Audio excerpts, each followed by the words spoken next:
ప్రేక్షకులకి ఆ లలితాంబిక అమ్మవారి యొక్క అనుగ్రహం పరిపూర్ణంగా కలగాలని మనస్ఫూర్తిగా కోరుకుంటూ మనం ఈరోజు చెప్పుకోబోయేటువంటి టాపిక్ ఏమిటి అని చెప్పి చూసుకున్నట్లయితే మనము ఫిబ్రవరి మాసంలో ఏ లగ్నము వారికి, లగ్నం తెలియని వారు రాశి నుంచి చూసుకోండి, వారికి ఏ విషయాల్లో చాలా బాగుంది, ఏ విషయాల పట్ల కాస్త జాగ్రత్త వహించాలి, మరియు ఏ దేవత ఆరాధన చేసుకుంటే మంచిది అనేటువంటి విషయాలు చెప్తుంది నేనైనప్పటికీ కూడా చెప్పిస్తుంది సాక్షాత్ లలిత అమ్మవారిగా భావిస్తూ అసలు ఈ గ్రహస్థితి ఎలా ఉంది ఈ నెల. మనకి వృషభ రాశిలో గురువు, మిథునంలో కుజుడు, అదేవిధంగా కన్యలో కేతువు, మీనంలో రాహువు, మన కుంభరాశిలో శని చంద్రులతో ఈ నెల ప్రారంభం అవుతుంది 1వ తేదీ నుంచి. మకర రాశిలో రవి బుధుల యొక్క సంచారం జరుగుతుంది. శుక్రుడు కూడా మనకి మీన రాశిలో ఉన్నాడు.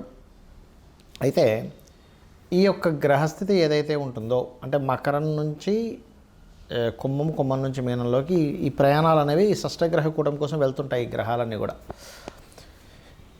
ఈ యొక్క గ్రహస్థితి ముఖ్యంగా ఏ లగ్నము వారికి ఎటువంటి మంచి ఫలితాలు ఇస్తుంది, ఏ జాగ్రత్తలు, ఏ దేవతారాధన అనేటువంటి మనం ఇప్పుడు తెలుసుకుందాం. కుంభలగ్నము, కుంభరాశి, కుంభం వారికి కనుక చూసుకున్నట్లయితే రాశిలో శని చంద్ర గ్రహాల యొక్క స్థితి ఉంటూ, మరియు బుధుడు రవి కూడా 13, 12, 13 తేదీల్లో మారుతున్నాడు. చంద్రుడు మాత్రం మారిపోతూ ఉంటాడు. 12 రాసులకి కూడా 2.5 రోజులుగా మారిపోతూ ఉంటాడు. ఎందుకంటే 24 గంటలకు ఒక నక్షత్రం మారిపోతూ ఉంటుంది కాబట్టి చంద్రుడు ఉండేటువంటి నక్షత్రం. ఇక్కడ ప్రధానంగా మీరు 1, 2 తేదీలు కొన్ని ఏదైనా ఈవెంట్స్కి అది అటెండ్ అయినప్పుడు కొన్ని ఎక్కువ ఎంజాయ్ చేసి ఇబ్బంది పడుతుంటారు. అటువంటి విషయాల పట్ల కాస్త జాగ్రత్తగా ఉండాలి. 3, 4, 5 తేదీలు మాత్రం ఫైనాన్షియల్ మ్యాటర్స్ విషయంలో చాలా జాగ్రత్తగా ఉండండి. ఈ 3వ అధిపతి ఎప్పుడైతే కుజుడు 5వ స్థానంలో ఉంటూ మరి ఇలా 6వ స్థానంలోకి వెళ్తున్నందుకు కొన్ని అగ్రెసివ్ నిర్ణయాలు తీసుకోవడం వల్ల ఇబ్బంది పడతారు. ఈ విషయంలో జాగ్రత్తగా ఉండండి. రైతులకి, రియల్ ఎస్టేట్ రంగాల వారికి, ఫ్యాషన్ రిలేటెడ్ రంగాల వారికి, స్కూల్స్ కాలేజెస్ నడిపేటువంటి వారికి, అందులో ముఖ్యంగా అందానికి సంబంధించిన ఫ్యాషన్ రిలేటెడ్ సంబంధించిన నేర్పించేటువంటి వారికి ఖచ్చితంగా ఇక్కడ లాభదాయకంగా ఉంటుంది. ఇంట్లో డెకరేటివ్, ఇంటీరియర్ డిజైనింగ్ ఇట్లాంటి వారికి. కాకపోతే కొన్ని ఆలోచనలు, తీవ్రమైన ఆలోచనలు లేనట్లయితే కొంత స్ట్రెస్ఫుల్ ఆలోచనలు మిమ్మల్ని ఇబ్బంది పెడుతూ ఉంటాయి. ఈ విషయంలో కొంత జాగ్రత్తగా ఉండాలి. జీవిత భాగస్వామి మూలంగా లేనట్లయితే పార్ట్నర్స్ మూలంగా కొంత స్ట్రెస్ అనేటువంటిది చూపిస్తుంది. అలాగే మరొక విషయం ఏంటంటే ఇక్కడ ఈ యొక్క దశమ స్థానం ఏదైతే ఉందో, దశమాధిపతి ఎవరైతే ఉన్నారో కాస్త దశమాధిపతి పంచమ స్థానంలో ఉండడము, మరియు ఈ పంచమ స్థానంలో ఉన్నందుకు ప్రత్యేకంగా కొన్ని ఉద్యోగ సంబంధించిన విషయంలో కూడా తిరగడము, మార్పులు అనేటువంటివి కూడా చూపిస్తున్నాయి. అయితే ఇక్కడ పంచమ స్థానం అనేటువంటిది క్రియేటివ్ స్థానం కూడా చెప్తుంది. కాబట్టి క్రియేటివ్ రిలేటెడ్ ఫీల్డ్స్లో మీరు ఏదైనా సరే ఉద్యోగ అవకాశాలు కనుక వెతుక్కున్నట్లయితే ఖచ్చితంగా బాగుంటుంది.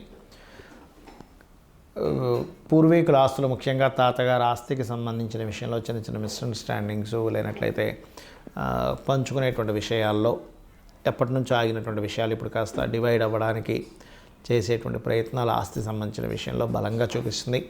ఇక మీరు చేయవలసినటువంటి దేవత ఆరాధన ఏమిటి? ఎక్కువగా సుబ్రహ్మణ్యేశ్వర స్వామిని ఆరాధన చేయండి. అప్పుడు మీకు ఆలోచన విషయంలో తొందరపాటు పడేదో ఈ డెసిషన్ తీసేసుకున్నామనేటువంటిది ఉండదు. అది ఒకవేళ మీరు ఇమీడియట్ యాక్షన్ తీసుకున్నా అది ఇబ్బంది పడకుండా ఉంటుంది. సహజంగా మీరు ఏంటంటే ఎక్కువ విష్ణు ఆరాధన చేయాలి. కుంభలగ్నం వారు కుజుడు వచ్చి చేరాడు కాబట్టి నరసింహస్వామి ఆరాధన, లేనట్లయితే వారాహి అమ్మవారి అష్టోత్తరము, సుబ్రహ్మణ్యేశ్వర స్వామి ఆరాధన, ఇవి చాలా చక్కటి ఫలితాలు ఇస్తుంది. దీంతోపాటు కుజకేతు గ్రహాల దగ్గర దీపారాధన, గోవులకి క్యారెట్లు, బెల్లము తినిపించండి, అన్ని విధాలు బాగుంటుంది. చాలామందికి ఎన్నో రెమెడీస్ చేస్తుంటారు. ఏ రెమెడీస్ చేస్తున్నా సరే అది ముందుకి కదిలినట్టే కదిలి ఆగిపోతూ ఉంటుంది. అది ఎందుకు అనేది అర్థం కాదు. దానికి కారణం మనం చూడండి, ఒక తలనొప్పి ఉంది మనకి. తలనొప్పికి సంబంధించినటువంటి ఔషధం ట్యాబ్లెట్ వేసుకుంటేనే మనకు తగ్గుతుంది. కడుపు నొప్పికి ఒకటి, తలనొప్పికి ఒకటి, లేనట్లయితే అజీర్ణ వ్యాధి అయితే ఒకటి, జ్వరానికి అయితే ఒకటి, ఇంకో దానికి మనకి వైటమిన్స్ సంబంధించినవి ఎలా అయితే వేరువేరుగా ఉంటాయో, మొట్టమొదటిగా మనకున్న సమస్యని తీర్చడానికి ఏ గ్రహానికి చేసుకోవాలి, ఏ దేవతారాధన చేసుకోవాలని ముఖ్యంగా తెలుసుకోవాలి. మీరు ఇక్కడ పూజ చేసుకోవాలనగానే ఏదో లక్షలు వేలు ఖర్చు పెట్టేసి పెద్దగా చేస్తేనే భగవంతుడు అనుగ్రహిస్తాడు అనుకోవడం పూర్తిగా తప్పు. గుర్తుపెట్టుకోవాలి.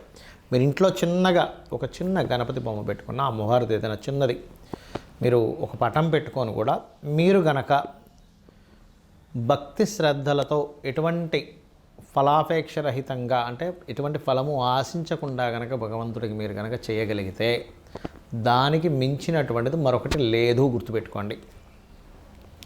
అయితే ఇక్కడ ఒక్కొక్కరికి ఒక్కో సమస్య ఉంటుంది. మీకు సింపుల్గా మీ యొక్క జాతక చక్రంలో మీ గ్రహస్థితి మీకు చూసుకోవడం తెలియదు కాబట్టి కొంతమందికి తెలిసి ఉంటుంది, ఆస్ట్రాలజీ పరిచయం ఉన్నవారు, కొంతమందికి తెలియదు. తెలిసిన వారు అదృష్టవంతులు, ఎందుకంటే వారు చూసుకొని చక్కగా వారు ఆ చిన్న చిన్న రెమెడీస్తో బయటపడగలుగుతుంటారు. తెలియని వాళ్ళకి ఏమిటి అంటే, మీ జన్మజాతకంలో ఉదాహరణకి శని పాడయ్యాడు లేదా ఉద్యోగ సంబంధించిన విషయంలో ఎక్కువ ఇబ్బంది పడుతున్నారు అనుకోండి, చక్కగా ఏం లేదు, లలిత అమ్మవారి పటం పెట్టుకొని ఓం శ్రీమాత శ్రీ మహారాజ్ని శ్రీమత్ సింహాసనేశ్వరి నమః అనుకుంటూ కుంకుమతో ఇలాగ వేయడం, పూజ చేయండి. ఒకసారి అనుకోవడం ఓం శ్రీమాత శ్రీ మహారాజ్ని శ్రీమత్ సింహాసనేశ్వరి నమః అనుకోండి, కుంకుమ వేయండి, లేదా ఒక పుష్పం వేయండి, సరిపోతుంది. ఉన్న ఉద్యోగంలో ఇంకా ఇంప్రూవ్మెంట్స్ రావాలి, ఓం మాణిక్య మకుటాకార జానుద్వై విరాజితాయ నమః చేసుకోండి, సరిపోతుంది. లేదండి అనారోగ్య సమస్యలతో ఎక్కువగా బాధపడుతున్నాము అనుకునేటువంటి వారు ముఖ్యంగా సూర్య భగవానుని చూస్తూ ఓం సర్వవ్యాధి పరసమని సర్వమృత్యు నివారిణి అగ్రగణ్య అచింత్య రూప కలికల్మషనాశినే నమః చేసుకోండి, సరిపోతుంది. పేరు ప్రఖ్యాతలు రావాలి, సూర్య భగవాన్నే చూస్తూ ఓం భానుమండల మధ్యస్థ భైరవీ భగవాన్నే నమః. అయితే మీరు చేసేటప్పుడు సూర్యుల్లో అమ్మవారు ఉంది అనేటువంటి భావనతో చేయండి. ఇంట్లో పూజ చేసేటప్పుడు అక్కడ ఏదో పటం ఉందని కాదు, సాక్షాత్ అమ్మవారు అక్కడ ఉంది, ఆ అమ్మవారికి నేను చేస్తున్నాను అనేటువంటి భావనతో చేయండి, ఖచ్చితంగా ఫలితం వస్తుంది. ఏమి ఆశించకుండా మీరు చేయండి, ఆటోమేటిక్గా ఫలితం వచ్చేస్తుంది. పంచోపచార పూజ అంటుంటారు, తెలుసు కదా, గంధము, పుష్పము, దీపము, ధూపము, నైవేద్యము, ఏ నైవేద్యమైనా పెట్టచ్చు, గుర్తుపెట్టుకోండి. ఇదే పెట్టాలి, ఇది పెట్టకూడదు అనేది ఏమీ లేదు.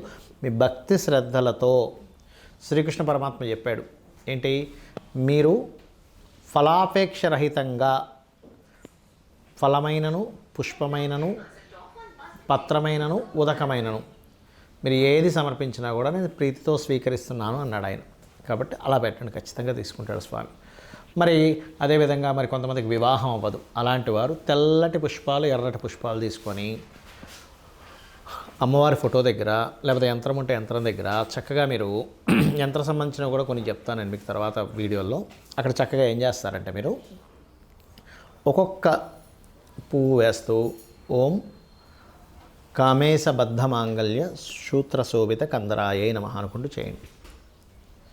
లేదండి మా దగ్గర పుష్పాలు దొరకట్లేదు, లేకపోతే అంత పొద్దున్నే లేదు అంటే అక్షింతలు వేసుకుంటూ కూడా చేయవచ్చు, అందులో ఎటువంటి సందేహం లేదు. మరి అదేవిధంగా వివాహ జీవితం బాగాలేదు, అలాంటి వారు చక్కగా మీరు ఓం శివకామేశ్వరాంకస్త శివ స్వాధీన వల్లభాయే నమః చేసుకోండి. లేదంటే బిజినెస్లో మేము రాణించలేకపోతున్నాము, అటువంటి వారు ఓం ఇంద్రగోప పరిక్షిప్త స్మరతూనా భజంగికాయై నమః. ఫైనాన్షియల్ గ్రోత్ రావాలి, ఓం సంపత్కరీ సమారూఢ సింధుర వ్రజ సేవితాయే నమః. ఆ రకంగా మీరు ఎంత చేసుకుంటూ ఉంటే అంత చక్కటి ఫలితాలు మీకు రావడం జరుగుతుంది. అలాగే మరి కొంతమందికి అప్పులు ఎక్కువగా ఉంటాయి, వాళ్ళ రేపు అప్పుల బాధలు చాలామంది పడుతున్నారు, ఓం అపర్ణాయే నమః అని చక్కగా బిల్వ దళాలు కనుక మీ దగ్గర ఉంటే ఒక్కొక్క బిల్వ దళంతో అమ్మవారి దగ్గర పెడుతూ ఒక పుష్పము బిల్వ దళం కలిపి చేయండి, ఖచ్చితంగా మీరు అప్పుల బాధల నుంచి బయటపడతారు.